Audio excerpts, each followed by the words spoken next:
बहुत दिनों बाद आज हम अगेन यहाँ जो कि लद्दाख का जो सबसे नॉर्दर्न पार्ट है, जो हमारे एक तरफ तिब्बत से जुड़ता है बॉर्डर और दूसरी तरफ पाकिस्तान से, तो उस क्षेत्र में हम आए हैं। और इस क्षेत्र का नाम है, ये जो बहुत ही महत्वपूर्ण जगह है जिसका नाम है नुब्रा घाटी।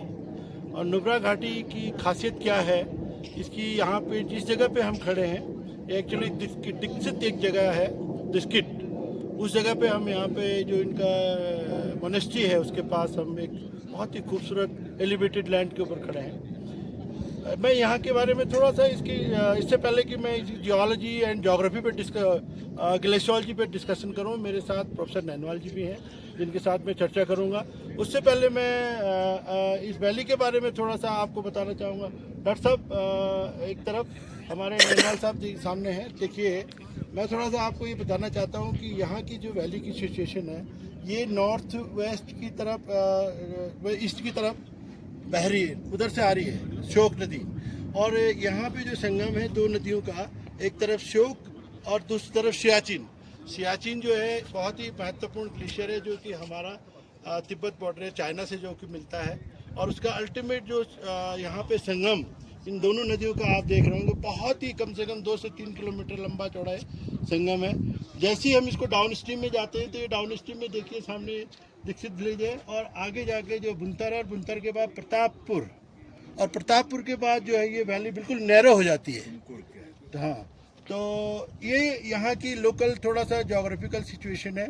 वैली वाइड ओपन, दोनों का नदियों का संगम, और उसके बाद इसका डायरेक्शन टुवर्ड्स पाकिस्तान। अल्टीमेटली ये नदी जब मिलती है तो सिंधु नदी में मिलती है। सिंधु नदी में एक जगह पाकिस्तान है, पाकिस्तान में ये जाके मिलती है खारदूम। अब मैं अपने भ्राता प्रोफेसर नैनवाल जी से जानना चाहूँगा कि सर यहाँ की थोड़ा सा जियोलॉजिकल सिचुएशन, क्योंकि एक बहुत ही हम लोगों का ऐसा ट्रिप है जो यादगार ट्रिप होने जा रहा है, तो थोड़ा सा यहाँ की जो आपने जियोलॉजी समझी है 2-4 दिन के अंदर, उसको थोड़ा सा बताने की कृपा करें। देखो, इसमें जियोलॉजिकली ये एरिया बहुत इम्पोर्टेंट इसलिए है कि हमारे पास सेडिमेंट्री सीक्वेंस भी है जिसको हम टेथन सेडिमेंट्स कहते हैं। हमारे पास लद्दाख बैथोलिथ है जिसमें इग्नियस रॉक भी है, वॉल्केनिक रॉक भी है। और इग्नियस में बड़ी इंटरेस्टिंग चीज़ है कि आपको हाइपरबेसल, प्लूटोनिक और वॉल्केनिक तीनों मिलती है।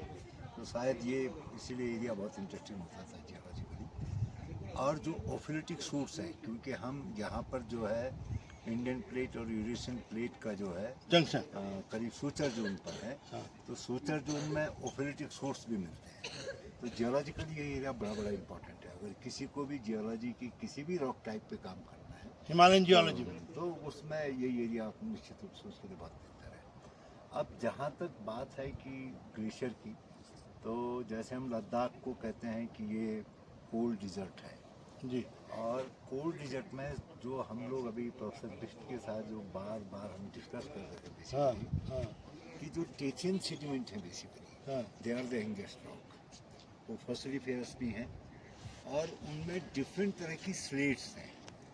और उन स्लेट्स में इरोजन जो है विंड का है, ये लिटिल बिट जो यहाँ पर थोड़ा बहुत बारिश होती है उसका जो इरोजन है उसकी वजह से रॉक कई बार ऐसी लगती है जैसे कि इसने नाखून से रॉक पे जो है कई रिल्स खरोचेज मारी, वो रिल्स बहुत इंपॉर्टेंट है हमारे। और कहीं कहीं पर कल हमने देखा है कि जब कभी थोड़ा बहुत बारिश हुई तो कुछ क्लाउड बर्स्ट के सिग्नेचर भी मिले हैं। हाँ, जैसे कि वो सामने दिख रहा है, बहुत ही सुंदर। अब जो क्योंकि हम वैली के, अगर हम इसको शॉक वैली का माउथ माने, टॉप माने, स्टार्ट, तो यहाँ पर वैली एक सबसे, मैंने काफ़ी हिमालयन एरिया में काम किया है पर इतनी वाइड वैली नहीं देखी है। इवन हमारे झाला के पास में भी इतनी वाइड नहीं है जहाँ पर उत्तरकाशी गंगोत्री में 30 किलोमीटर लंबा गंगोत्री ग्लेशियर है। करेक्ट। तो उसका रीज़न ये है कि यहाँ पर सियाचिन ग्लेशियर है जो उससे कम से कम 3 गुना बड़ा है, करीब 2.5 गुना बड़ा है। 70 किलोमीटर लंबा जो है आपका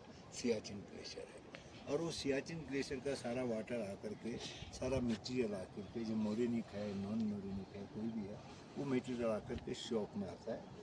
अब इंटरेस्टिंग ये है कि शॉक को जब हम डाउन स्ट्रीम एरिया में जाते हैं तो डाउन स्ट्रीम एरिया में जा करके ये जो ग्लेशियो फ्लूवियल रिजीम है, ये फ्लूवियल रिजीम में चेंज कन्वर्ट हो जाता इसका मतलब जो यहाँ तो हमारे पास सारे ग्लेशियल सिग्नेचर प्रिजर्व हैं, पर जैसे जैसे हम नीचे जाएंगे टुवार्ड्स पाकिस्तान तो लगेगा कि फ्लूवियल सिग्नेचर ज़्यादा इम्पोर्टेंट है। अब हमारे एरिया से कैसे डिफरेंट है, अगर हम गंगोत्री या उत्तराखंड से संबंधित, हाँ, या उत्तराखंड की जो अपना जगन्नाथ वैली है, सदोपन ग्लेशियर से उससे करें तो देखिए यहाँ पर जो फैन है बेसिकली वो ग्लेशियल ओरिजिन के इनिशियली हैं, पर later on they have been modified in the flow. दूसरा जो एंगल है उनका, जो जिस एंगल को रेस्ट कर रहा है, ये एंगल कंपैरेटिवली हमारे उत्तराखंड के जो फैन हैं उन एंगल से मॉडिफाइड है।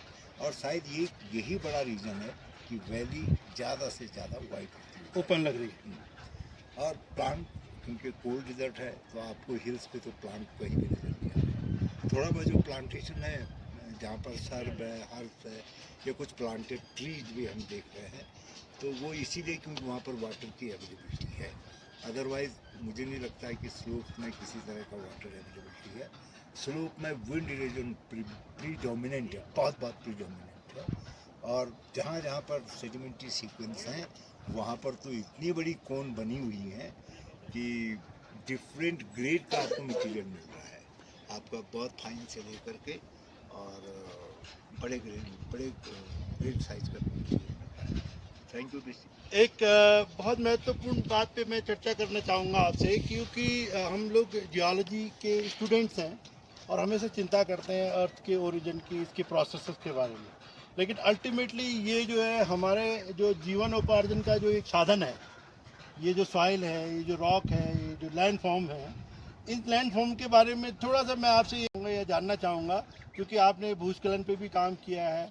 यहाँ पर किस तरह की जो भविष्य में हमारी जो प्रॉब्लम्स आने वाली हैं इस दृष्टिकोण से, या क्लाइमेटिक जो चेंजेस हम बात कर रहे हैं कि साहब ग्लोबल क्लाइमेट चेंज हो रहा है, उसका इम्पैक्ट यहाँ के लैंड फॉर्म्स में जो कि क्लियर कट दिख रहा है, उसके बारे में आप क्या कहना चाहेंगे? थोड़ा सा कुछ बातें इस पर भी चर्चा हो जाए तो ज़्यादा अच्छा है। देखिए, अगर क्लाइमेट चेंज की वजह से हाँ, यहाँ पर अचानक तेज बारिश हो जाती है किसी पर्टिकुलर एरिया में, तो शायद जितनी रोड है और जितने हमारे यहाँ पर शेल्टर्स बने हुए हैं, मोस्टली वैली एरिया में, वो हमेशा डेंजर में रहेंगे, always in trouble. Always in trouble, right. जो दूसरी चीज़ शायद हिमालय में कहीं नहीं है, जैसे कोल्ड डिजर्ट की बात करें, कल हमने बहुत सारी ड्यून्स देखी, तो विंड जो है उन ड्यून्स के आकार को बढ़ाती जा रही है। जैसे हुंटर एरिया में हम देख रहे हैं, हाँ, वो पीछे जहाँ कैमल राइड वगैरह होता है, ड्यून धीमे धीमे जा करके जो है वो इंक्रीज हो रहा है, कस्बा है, विलेज है, उसकी तरफ जा रहे हैं। हाँ, और शायद ये ड्यून्स बढ़ेंगे, हाँ, क्योंकि कई जगह में ऐसा है कि अभी जो इन लोगों ने देखी नहीं है, हम यहाँ से कई बार देख रहे हैं उन एरिया में, कि बहुत थिक जो है आपका सैंड मटेरियल वहाँ पर पड़ा, सेडिमेंट्री पाइल है पूरा, तो वो सेडिमेंट बढ़ेगा। और कुछ पुराने ड्यून्स भी हमें इस एरिया में दिखे, फॉर्चुनेटली उनमें कुछ थोड़ा बहुत हर्ष का कहीं पर हमें लग रहा है कि वो आए हैं, पर लेटर ऑन अगर कोई क्लाइमेट चेंज हो जाता है तो वो चीज़ें भी एक्सपोज होंगी और वो फर्दर यहाँ पर इस रेगिस्तान को बढ़ाएंगे। एक बात और डॉक्टर साहब, मैं धौलीगंगा पे आपने भी और इधर हम लोग काम कर रहे हैं हिमाचल में, उत्तराखंड के अंदर जितने भी ग्लेशियर से आने वाले ये नाले हैं, आउटलेट्स हैं, जब वो इस बुंतर वैली में या इस श्योक नदी के साथ उनका कॉन्फ्लुएंस बन रहा है, तो बड़े लार्ज फैन देख रहे हैं आप, देखें इधर बना है उधर बना है ना। और हमने देखा है कि जब हम धौलीगंगा में देखते हैं इस तरह की फैंस को, एक गांव है स्यागरी, और स्यागरी विलेज 2001 से लेकर 2003 तक मैंने उसको मॉनिटर किया। वो गांव धीरे धीरे करके इस ग्लेशियल मटेरियल से, ये जो फैन के ऊपर स्टेब्लिश था, वो कम्प्लीटली निस्तेनाबूत हो गया, एकदम समाप्त हो गया है।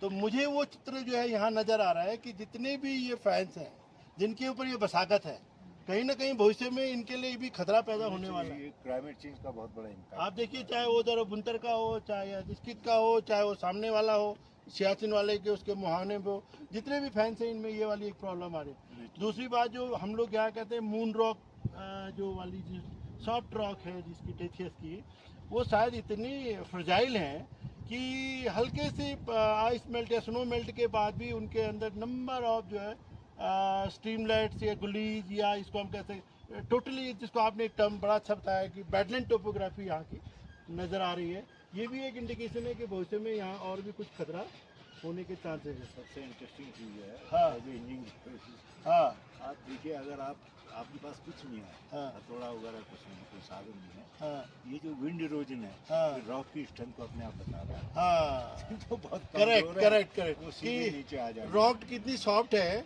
कि हवा के दबाव से ही उनमें क्षरण हो रहा है। हाँ, बहुत शर्म हो रहा है, बहुत तो दोस्तों ये था हमारा एक छोटा सा चर्चा यहाँ से Thank you. अच्छे से और इस पूरी घाटी के बारे में जो कि मैं अपने इस वीडियो के माध्यम से आपको दिखाना चाह रहा था। और ये देखिए यहाँ पे इतना सुंदर जो इस जगह का एम्बियंस है, यहाँ पे बुद्धा की जो मूर्ति लगी है और ये इनकी एक मोनेस्ट्री है, बहुत पुरानी मोनेस्ट्री 1400 समथिंग की। यहाँ पे सबसे पहले कोई तिब्बती राज वो हुए थे, उनके शासक, उनके द्वारा ये बनाया गया है। तो यहाँ से इन नई शब्दों के साथ बहुत बहुत धन्यवाद। मेरे साथ जो मेरे कैमरामैन हैं डॉक्टर नीलम बिस्ट, और उनका भी बहुत बहुत धन्यवाद। और साथ में हमारी सहयोग में जो भाभी जी है डॉक्टर नैनवाल, वो भी हमारा इस अभियान में साथ दे रहे हैं और बहुत ही आनंद आया और ये यादगार पल हमारे लिए हमेशा याद रहेंगे। बहुत बहुत धन्यवाद। नमस्कार। हो गई चर्चा कंप्लीट। चलिए।